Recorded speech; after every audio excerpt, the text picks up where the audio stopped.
இன்னைக்கு நீங்க அடக்காக்குற லட்சணம் என்னன்னு தெரிய போகுதுடி. தூக்கி பாரியா. 18 முட்டை இருக்குடி. செக் பண்ணியா?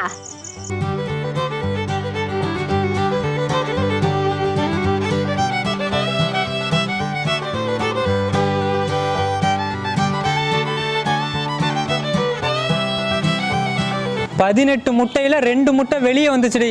எதுக்குடி 2 முட்டை கரு கூடல? இது எவன் போட்ட முட்டையோ? நான் போட்ட முட்டை இல்லடி. பொய் சொல்றியா? உன்னை அப்புறம் வச்சுக்கிறேன்டி. அவளை செக் பண்ணியா?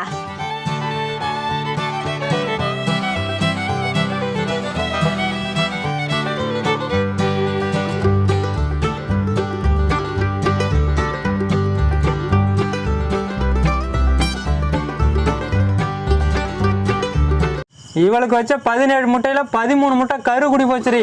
4 வெளியில வந்துருச்சு. 4 முட்டை வெளியே வந்துருச்சா? நீ என்னடி காரணம் சொல்ல போற?